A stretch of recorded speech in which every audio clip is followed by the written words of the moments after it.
मैं डॉक्टर सुमलता बरगोत्या आज की केमिस्ट्री क्लास में आप सबका वेलकम करती हूँ। बच्चों, आज हम जो है नया टॉपिक स्टार्ट करने वाले हैं। आज हम बीएससी सेकेंड ईयर का कार्बोनिल कंपाउंड्स जो टॉपिक है वो स्टार्ट करेंगे। हमने कार्बोनिल कंपाउंड्स के बारे में जो है 12th में भी डिटेल में पढ़ा था और हम इसको डिटेल में इस बार बीएससी सेकेंड ईयर में पढ़ने वाले हैं। कार्बोनिल कंपाउंड्स को हम एक बहुत ही वास्ट टॉपिक मानते हैं क्योंकि इसमें एल्डिहाइड, कीटोन्स, कार्बोक्सिलिक एसिड्स और कार्बोक्सिलिक एसिड्स के डेरिवेटिव भी गिने जाते हैं। तो आज हम स्टार्ट करते हैं एक इंट्रोडक्टरी क्लास के रूप में कार्बोनिल कंपाउंड्स क्या होते हैं और कार्बोनिल कंपाउंड्स में हम क्या क्या आगे डेरिवेटिव्स पढ़ सकते हैं। तो सबसे पहले हम बताते हैं कि कार्बोनिल कंपाउंड्स होते क्या हैं। अभी तक जब हमने पढ़ा था हमने देखा था कि अगर जब हमने अल्कोहल पढ़ा था तो अल्कोहल में हमने COH कार्बन बॉन्ड पढ़ा था।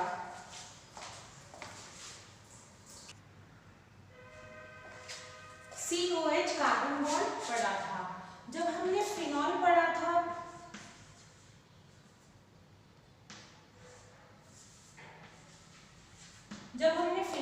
था तो फिनॉल में हमने देखा था कि हमारे पास है एक फिनाइल रिंग और हमारे पास OH है, तो ये भी एक तरह का COH बॉन्ड है। ठीक है। जब हमने ईथर पढ़ा था इससे पहले तो ईथर में हमने CO यानी COC यानी हमने CO बॉन्ड के बारे में ही पढ़ा था।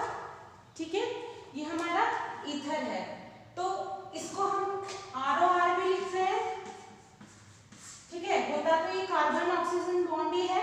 यानी अभी तक हमने जितने भी इससे पहले की जो क्लासेस में हमने जितने भी कंपाउंड्स पढ़े हैं इसमें हमने सिर्फ सिंगल CO बॉन्ड के बारे में पढ़ा है। आज की क्लास का सिग्निफिकेंस ये है कि अब से हम C डबल बॉन्ड O के बारे में पढ़ेंगे। तो जब हम कार्बोनिल कंपाउंड्स के बारे में पढ़ते हैं बच्चों,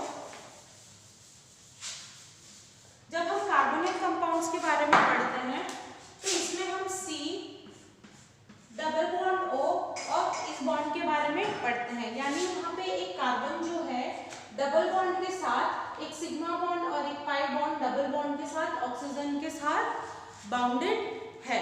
ठीक है। अब इसमें बॉन्डिंग में हम देखते हैं कि कार्बन के जो दोनों साइड है वो कौन से ग्रुप्स आते हैं और इसकी किस तरह से बॉन्डिंग होती है। जब हम एल्डिहाइड की बात करते हैं तो हमेशा C के साथ एक तरफ तो R यानी एल्काइल चेन रहती है और यहाँ पे एक तरफ हाइड्रोजन रहता है। अगर C के एक साइड हाइड्रोजन प्रेजेंट है और वो ऑक्सीजन के डबल बॉन्ड के साथ बॉन्डेड है तो उसको हम कहते हैं एल्डिहाइड ग्रुप। और अगर हम कीटोन की बात करते हैं तो इसमें एक तरफ तो एल्काइल चेन रहती है और carbon as it is C double bond O और दूसरी तरफ भी कार्बन या कोई एल्काइल ग्रुप रहेगा। यानी यहाँ पे भी दोनों साइड ही किसी एल्काइल ग्रुप से बॉन्डेड होगा। इसको हम कहते हैं कीटोन। ठीक है, ये भी हम कार्बोनिल कंपाउंड्स में ही पढ़ते हैं। अगर हम कार्बोक्सिलिक एसिड की बात करते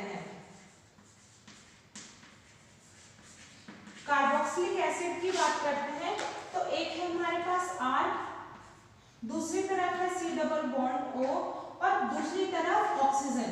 यानी एक तरफ तो एल्काइल ग्रुप से बॉन्डेड होगा कार्बन, एक तरफ ऑक्सीजन से बॉन्डेड होगा C double bond O oxygen और एक तरफ जो है दूसरा ऑक्सीजन से बॉन्डेड होगा। ये ऑक्सीजन एक तरफ हाइड्रोजन से बॉन्डेड होगा। तो इस तरह के जो ग्रुप होते हैं उनको हम कहते हैं कार्बोक्सिलिक एसिड ग्रुप। अब जब हम कार्बोक्सिलिक एसिड के डेरिवेटिव्स की बात करेंगे, तो हम इस जो हमारा ये जो ग्रुप है कार्बोक्सिलिक एसिड का, इसमें क्या है, वेरिफिकेशंस करते चले जाएंगे, इसमें हम चेंजेस करते चले जाएंगे। ठीक है, अभी हम बात करते हैं सिर्फ एल्डिहाइड और कीटोन की। अब हमने समझ लिया कि एल्डिहाइड कौन सा ग्रुप होता है और कीटोन कौन सा ग्रुप होता है। सबसे जो सिग्निफिकेंट बात जो है वो ये है कि एल्डिहाइड जो ग्रुप है वो हमेशा कोई भी एल्काइल चेन जो होती है उसके टर्मिनेट चेन के एंड में प्रेजेंट होता है। टर्मिनेशन चेन यानी टर्मिनेटिंग ग्रुप जो होता है वो हमारा एल्डिहाइड ग्रुप होता है, और ये जो कीटोन ग्रुप होता है वो चेन के बीच में कहीं प्रेजेंट होता है। यानी ये तो टर्मिनेटिंग ग्रुप है,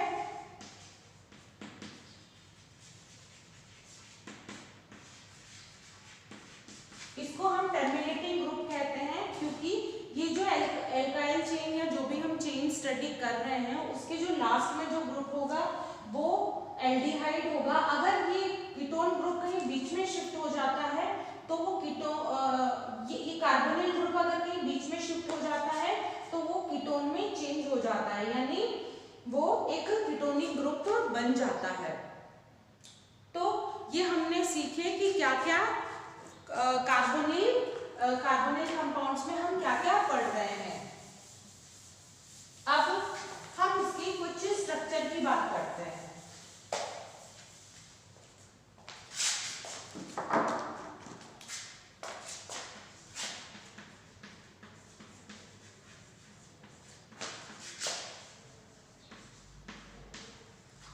हम बात कर रहे हैं स्ट्रक्चर ऑफ कार्बोनिल ग्रुप।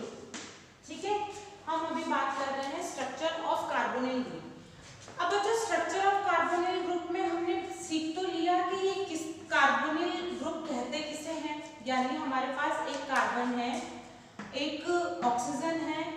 ये कार्बन जो है एक तरफ से सिग्मा बॉन्ड से ऑक्सीजन से बॉन्डेड है और एक तरफ पाई बॉन्ड से ऑक्सीजन से बॉन्डेड है। ठीक है, अगर हम इसमें हाइब्रिडाइजेशन की बात करें सबसे पहले तो देखिए हमारे पास कितने सिग्मा बॉन्ड है, 1, 2 एंड 3।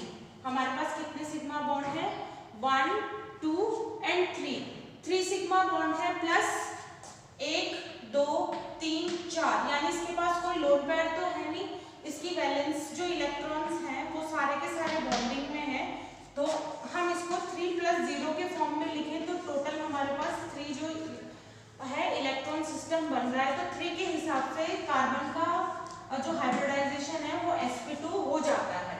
ठीक है, क्योंकि यहाँ पे देखिए हमारे पास 3 सिग्मा बॉन्ड है और इस हिसाब से लोन पेयर कोई भी नहीं है, चारों के चारों वैलेंस इलेक्ट्रॉन कार्बन के बॉन्डिंग में यूज हो रहे हैं, इसलिए हमारे पास sp2 हाइब्रिडाइजेशन कार्बन का आ जाता है। ठीक है, नेक्स्ट हम बात कर रहे हैं ऑक्सीजन की।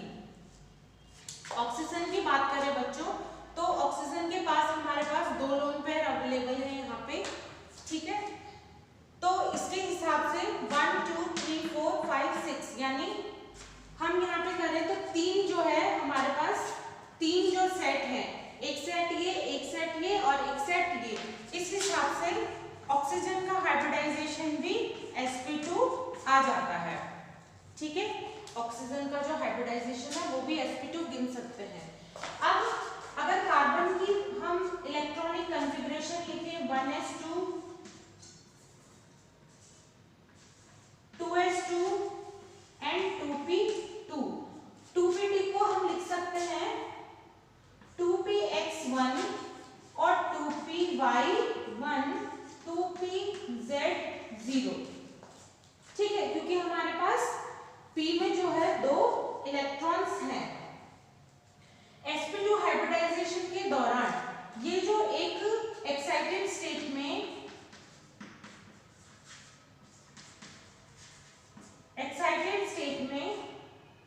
जो 2s का एक इलेक्ट्रॉन है वो उसमें जो है एक्साइट कर जाएगा, 2pz में एक्साइट कर जाएगा।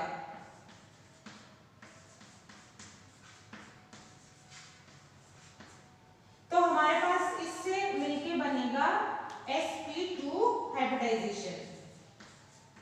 ये हम स्टडी कर रहे हैं sp2 हाइब्रिडाइजेशन कार्बन का। ठीक है, इसी तरह से हम ऑक्सीजन का भी कर सकते हैं। ऑक्सीजन का sp2 हाइब्रिडाइजेशन कैसे देखेंगे बच्चों?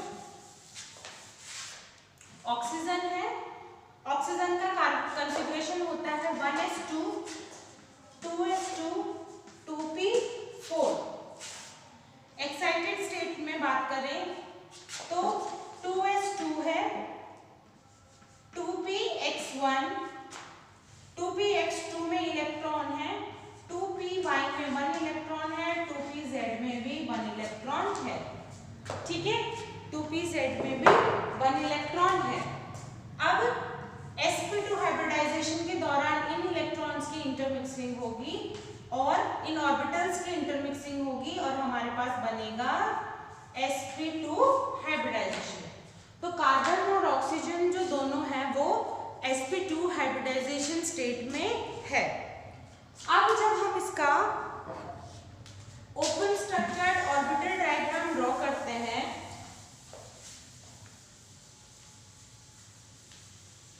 जब हम इसका open structured orbital diagram draw करते हैं तो हमारे पास है कार्बन।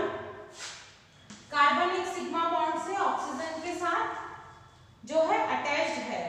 ये सिग्मा बॉन्ड के साथ किसी और ग्रुप के साथ अटैच्ड है, मान लीजिए R एंड R।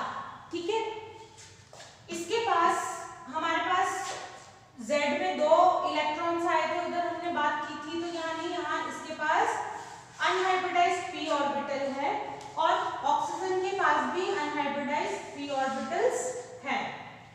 अब इस अनहाइब्रिडाइज्ड p ऑर्बिटल के कारण इसमें इलेक्ट्रॉन्स प्रेजेंट है जिनकी वजह से इसमें ओवरलैपिंग होगी और पाई बॉन्ड का फॉर्मेशन होगा। ठीक है, तो ये तो हो गया हमारा सिग्मा बॉन्ड और इस ओवरलैपिंग के वजह से हो गया हमारा पाई बॉन्ड का फॉर्मेशन। तो इस तरह से जो है हम कार्बोनिल जो कंपाउंड है उसकी स्ट्रक्चर को स्टडी कर सकते हैं।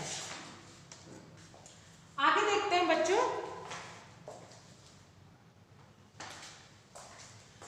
अब कार्बोनिल कंपाउंड्स को हम अगर स्टडी करें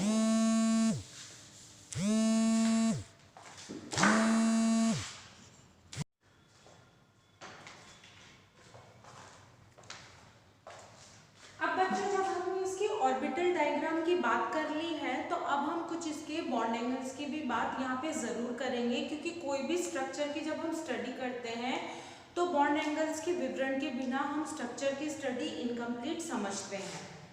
तो अब हम मान लीजिए मैं बना रही हूँ कार्बोनिल कंपाउंड, फिर से ये बना रही हूँ मैं डायग्राम। ठीक है, अब हमने देख लिया कि हमारा जो दोनों हाइब्रिडाइजेशन है एटम्स का वो है sp2 एंड sp2। ठीक है, और हमने जब इसकी ऑर्बिटल स्ट्रक्चर बनाया तो उसमें भी हमने देख लिया कि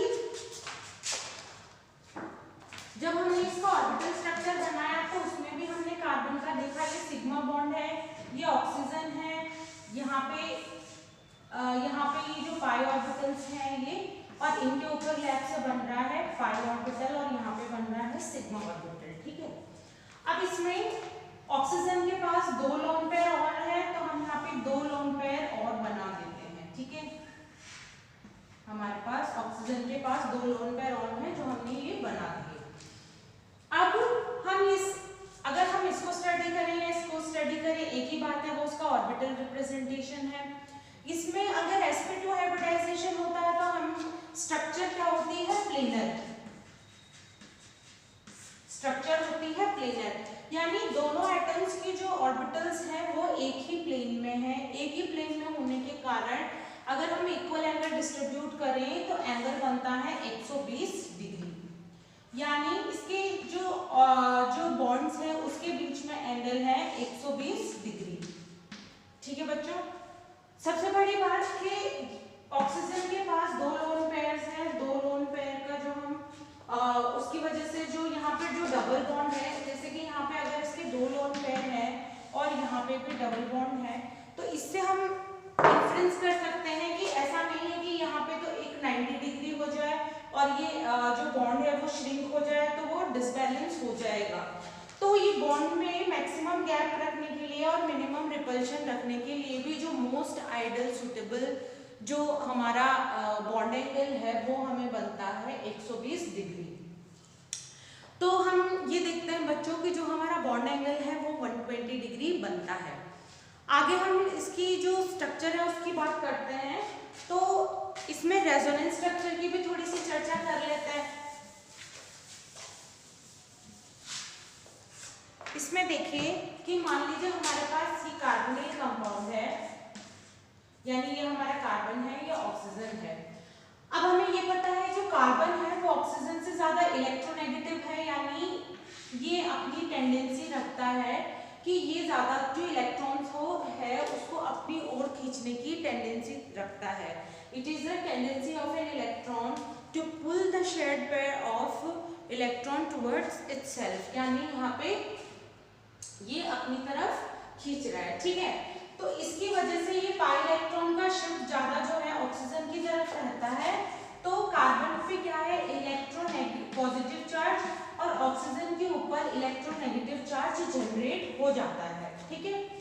अब इलेक्ट्रोनेगेटिव चार्ज जब ऊपर चला गया और इलेक्ट्रोपॉजिटिव चार्ज जनरेट हुआ, यानी कि सेंटर ऑफ पॉजिटिव हो गया, ये सेंटर ऑफ पॉजिटिव चार्ज हो गया और ये सेंटर ऑफ नेगेटिव चार्ज हो गया। तो जब कोई भी रिएक्शन होती है कार्बोनिल कंपाउंड की, कार्बोनिल कंपाउंड हम आगे पढ़ेंगे कि न्यूक्लियोफिलिक एडिशन रिएक्शन देता है, न्यूक्लियोफिलिक एडिशन रिएक्शन देता है, ठीक है। अब न्यूक्लियोफाइल क्या है? न्यूक्लियोफाइल है high electron charge density carry जो स्पीशीज है वो है। तो नेगेटिव चार्ज नेगेटिव के ऊपर तो अटैक करेगा नहीं, वो तो रिपेल करेगा, तो नेगेटिव चार्ज कहाँ ऐड होगा?